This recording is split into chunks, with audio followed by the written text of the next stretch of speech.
In the last couple of videos, we've broken down some of Caitlin Clark's best plays. On Van Loo, Clark, pretty step back, hits a three. Now to make things more fun, why don't we rank each of them based on their degree of difficulty? From easy It's right here, handling the physicality of an Isolani to crazy hard. left shoulder. Austin had her 11th double-double of the season, and Clark hits a three. Anyway, folks, that's enough talk. And for our very first clip, check out this play right here versus the Liberty. Clark, step back three, knocks it down. With a longer defender mirroring her, Caitlin goes to the right, slams the break, then creates some real estate with some fancy footwork before fulfilling the Lord's work from downtown. Now, although that step back was hard to pull off, CC had all day to shoot the rock. Plus, her defender was nowhere near her shooting space. And because of those reasons, I'ma give this play an average rate. Anyway, on to our next play. First year with the Liberty and the WNBA. T-Bish, the rookie, defending the other rookie.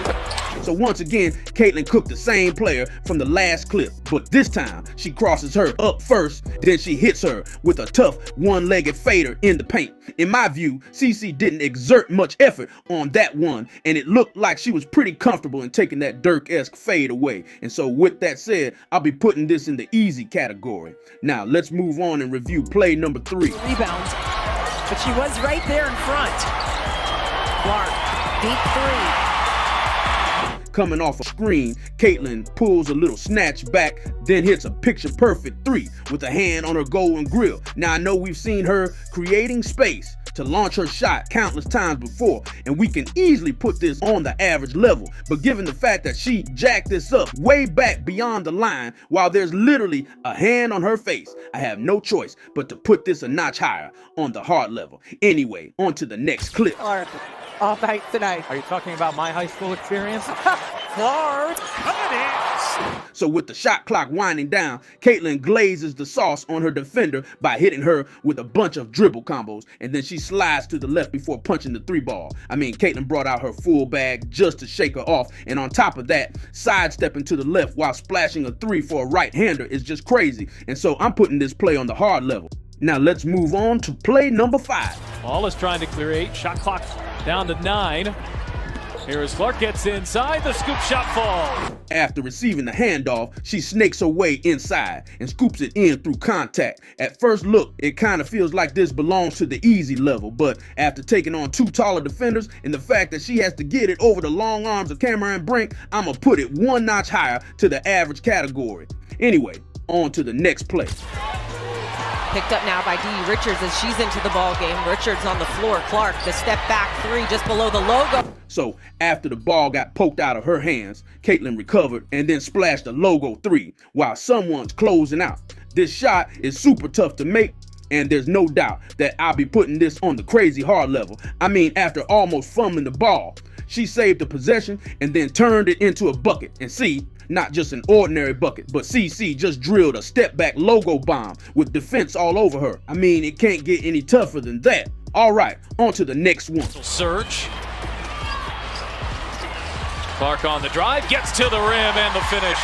As pretty as that layup was, I have to put this on the easy level since she just had a free runway going all the way to the cup with no one even stepping up to stop her. But still, that was a nice jelly though. Anyway, on to the next one.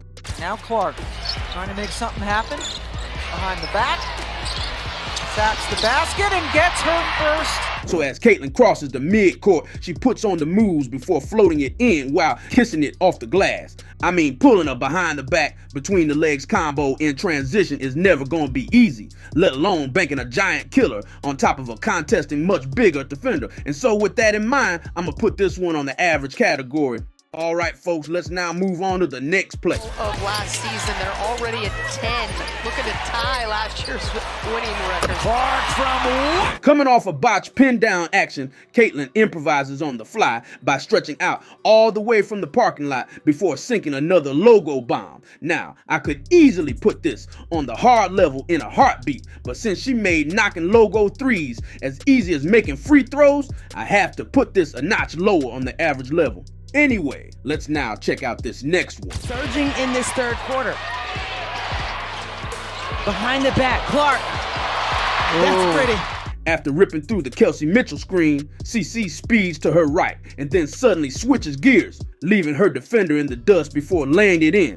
Man, oh man, putting a defender in the rear view is never easy, especially with the behind the back, which is why I'm placing this play on the hard level. Anyway, with that settled, let's now take a look at the next one. Clark.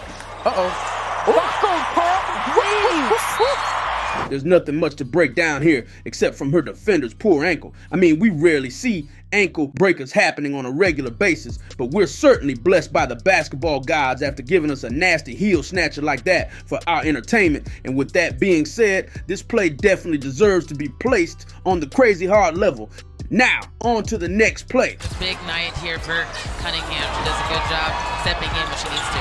Clark, she's putting on a show here in the early. The sham guard is a very hard move to pull. I mean, there have been only quite a few players who pulled a sham guard in the NBA, and it's possible that CC could be the first player in the WNBA to pull this kind of stuff. And so, because of that alone, I'll be putting this play on the crazy hard level as well, just like the previous play. All right, guys, let's now check out the next one. Downshift there, the deceleration and the finish at the rim. Clark goes behind her back to get by on a CC. So again, another you reach, I'll teach moment we got here, as Caitlin schooled her defender after getting her hands caught in the cookie jar with another behind the back special and then finishing inside with a soft layup. I mean, the move looks filthy on the replay, and the visual of CC being surrounded by 4 white shirts underneath just shows how dominant she is in this play. And due to these factors, this one deserves a spot on the hard level. Anyway, moving on to the next clip. Didn't take it. Only 3 to shoot. Gonna have to make something happen. Clark through the reverse. I mean, as elegant and graceful as that rack attack was, I have to put this on the easy level since there's no resistance coming from the defense as they just stared in awe while Caitlin was in mid-flight. And now, on to our final play. Clark has space, she's gonna let it fly, and she's gonna connect! So up by 2, with 45 seconds left, Caitlin drills another tough step back to ice the game. Now, I know we've seen this kind of play 1,000 times before from CC, but I'm still putting this on the crazy hard level. I mean, first, the gravitas of the moment alone adds a layer of difficulty to this play. And second, just look at how far her feet were from the three-point line. And aside from all that, CC punches that one in with a hand on her face at clutch time. Anyway, guys, do you agree with the rankings that I just made? And if you don't, make sure to comment down below the plays you think deserve better or lower rankings. Well, that's all the time we have for today. And as always, this has been the Hoop Doctor. Thanks for watching and see y'all on the next videos.